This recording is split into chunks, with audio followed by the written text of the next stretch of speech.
Hi, good morning, everyone. It's Michelle Silverman Bedell, broker of Silverson's Realty. Leslie Jones, attorney. Marie Esposito is unable to make it this morning from Citizens Bank, but she'll join us next week. So this week, we really would like to speak about the new changes in real estate and the implications legally and what a buyer and a seller can expect, as well as an agent, with the new changes that are effective August 17th. However, the paperwork should now be in effect as of yesterday. So one of the biggest changes, and this comes out of the whole NARS NAR, the NARS lawsuit that happened throughout the country, the class action suit this year. So the first change, and the concept behind this, is that nothing is written in stone. And in every form, the exclusive right to sell, the exclusive right to represent, or rent, or exclusive right to rent listing, all of this will first state that commissions or compensation will be negotiated between the parties. So this is a very important aspect. It has to be discussed. So when I meet with a client, a seller, or a landlord, we have to come up with compensation. It could be a fixed rate, it could be a percentage, it could be a flat rate, but it has to be negotiated between the parties. It is absolutely not written in stone. In addition, for listings that have been in place currently, right? We've taken listings previously. An addendum, in order to avoid redoing the entire exclusive right to sell or exclusive right to rent agreement, we can have an addendum where everybody acknowledges that compensation is not fixed and can be discussed, and everybody has to sign it. So the realtor has to sign it, as well as the buyers or the sellers. So that's an important one of the first changes. The other main change is that we have to, in addition to the New York State agency disclosure law, right, and the anti-discrimination laws, we have to have, before we take out a client and show them properties, we have to have an exclusive right to represent agreement. And this could be either a non-exclusive, exclusive right to represent That's agreement. confusing. It's very confusing. I had to read it a few times. Or an exclusive right to represent agreement. And basically, from what I understand, the difference is that our compensation is affected.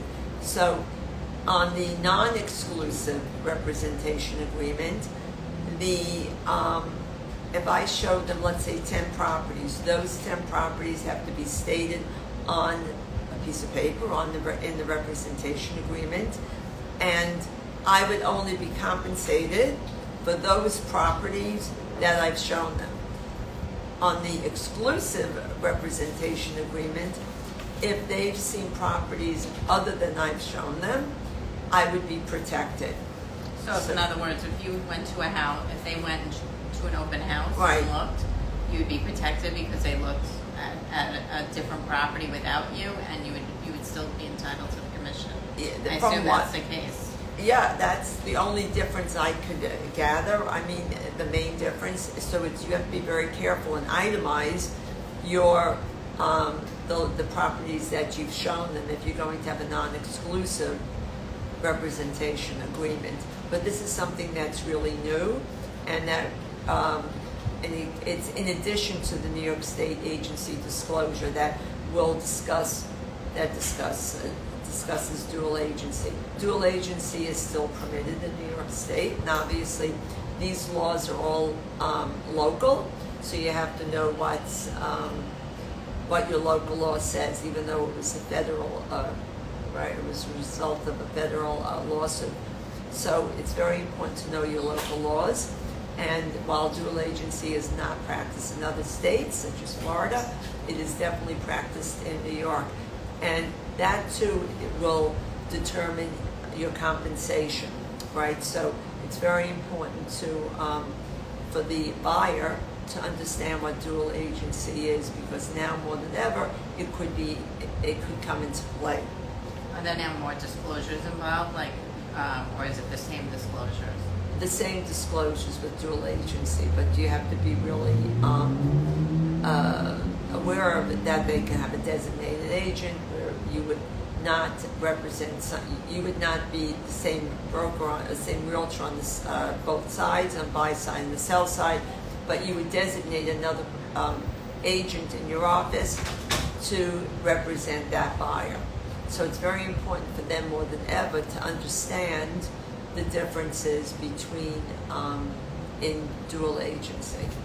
And I would imagine, even if you're doing the non-exclusive, exclusive, each time that you have to amend the agreement every time you show a new house. Like, 'cause they may want like another 5 houses, let's say. Right. So you have to do an amendment to that Or original keep adding agreement. to it, yeah. I would imagine it would be an amendment, like the An easier way to amendment. be an amendment each time you see something, but that's a little confusing as well, so. I don't have that form yet. We were not given those forms. I'm using all the forms, by the way, not that the National Association of Realtors, but HGAR, which is our MLS, or part of One Key MLS. We're using the forms that they gave us, including a change in our memo. They gave us a whole new memo to use. We don't have to use it, but it really clearly spells out all the compensation. Their mortgages are very detailed, what kind of a mortgage they're getting. So I think we're going to change our memorandum. We will see it, Leslie, shortly. Okay. We're going to upload the form today, and these changes will take place really effective now. If you have any questions about the new laws that are taking place August 17th, please don't hesitate to call us.